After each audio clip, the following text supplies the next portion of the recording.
3 motorcycles and my driveway engine still running, 3 men outside my house just staring at our windows. Daniel, there are 3 men outside.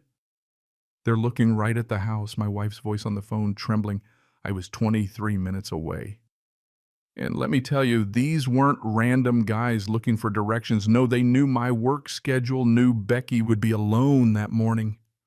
That garden fight with the HOA, it had just turned into something else, something that put a target right on my family. But here's where things go sideways. When I got home and saw them standing there, these so-called enforcers, I gave them 3 minutes, no more, to get out. What happened next?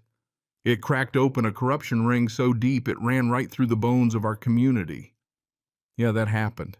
The first sign was this crisp white letter in Monday's mail, all official with the Maple Ridge HOA seal. Becky held it like it might bite her, reading out loud in that dry, sarcastic tone she saves for bureaucratic nonsense. Unauthorized landscaping modifications in violation of community standards. Immediate compliance required. You ever see that look someone gets when they're about to dismantle you with facts? Becky's got that look down cold. But see, Becky isn't just your average suburban mom working from home. She spent 15 years taking apart financial crimes for federal prosecutors. And Patricia Hendress, our HOA president, she just picked a fight with a woman who can smell fraud like a bloodhound. That night, Becky laid out the HOA bylaws all across our table like a detective at a murder board. She dug through that paperwork the way only a forensic accountant can.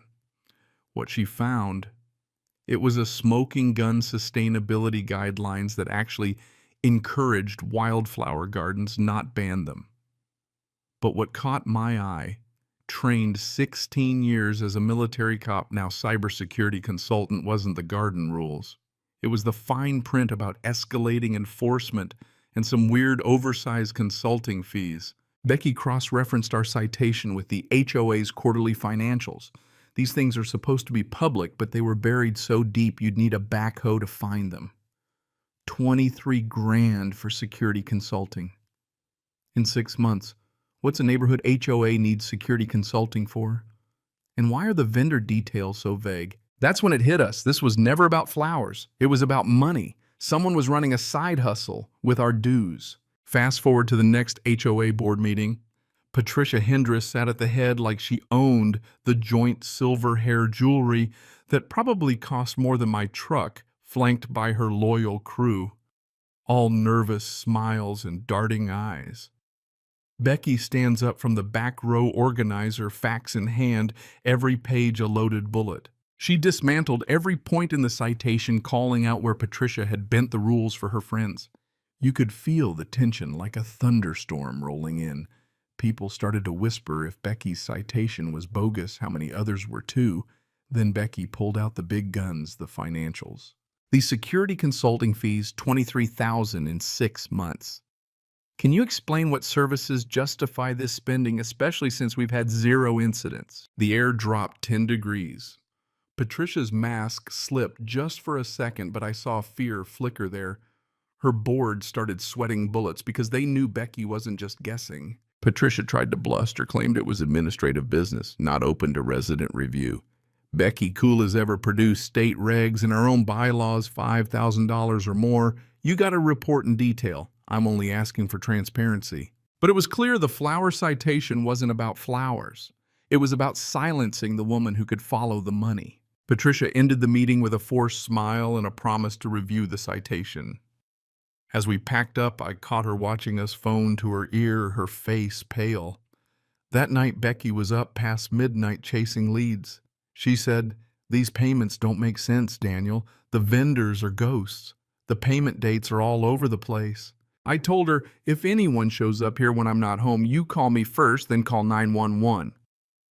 She laughed it off, but I'd seen this escalation before. People with secrets don't give up easy. She didn't know she'd just declared war on a woman who'd already stolen $73,000 and wasn't about to let anyone blow the whistle. The phone rang at 11:15 a.m. Tuesday. Becky was working from home. 3 motorcycles came rumbling down our street, loud, deliberate, meant to intimidate. 3 men in the driveway. I don't recognize them. My heart dropped. I texted, "Lock the doors. Don't answer. If they try anything, call 911. I'm on my way." Becky watched as they got off. Big guy in his 20s, leather jacket, face like he'd fought a bar or two. That's Tank Morrison, Patricia's son. I'd learned later abandoned by her as a kid, now roped back in by promises and manipulation. With him, two others, Rico, who owed Tank money, and Mouse, who owed Tank protection. Three men, none happy to be here, but desperate people make strange friends. Tank rang our intercom. "Mrs. Thompson, we need to talk about your recent gardening project." Becky hit record. "I don't know you. Leave." Tank's tone was polite, but the words were sharp. "We represent certain community members concerned about complications regarding HOA business, not problems. Complications, not neighborhood politics. This was a shakedown." He knew details only an insider could know. Someone had briefed him, Patricia. When I got home, they were still there.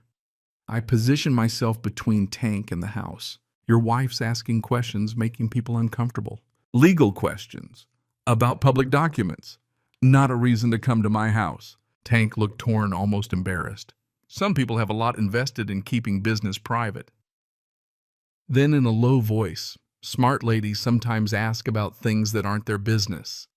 Maybe she should focus on flowers, let the rest go." You could see he hated saying it. He wasn't a bad guy. He was being used, guilt and family leverage weaponized against him. "Nice family you have," Tank said, but it sounded like a plea for help, not a threat. After they left, Becky and I watched the security footage. We could see Tank's reluctance, his shame. We ran background checks, his rap sheet, his connection to Patricia. This was bigger than flowers. Patricia was using her own son to do her dirty work. That Friday, it got real. The bikes came back louder, aggressive, riding up on our lawn. I got between them and the house again. "You have exactly 3 minutes to get off my property," I told Tank. He laughed, uncertain. "What you calling the cops? We'll be gone before they get here." "I'm not calling anyone." 3 minutes. Starts now." I started recording. Rico stepped in threatening, but I stayed calm, counting down. When he swung, I moved. Military training never leaves you. In 90 seconds, it was over. I had them all down, nobody hurt, just winded and embarrassed. Suddenly, Tank looked relieved. "Sir, I need to tell you something. This isn't about the garden. It's about money, and my mother's been stealing it for years." We sat on the back patio, ice packs and coffee all around. Tank, tired of being his mother's weapon, spilled everything.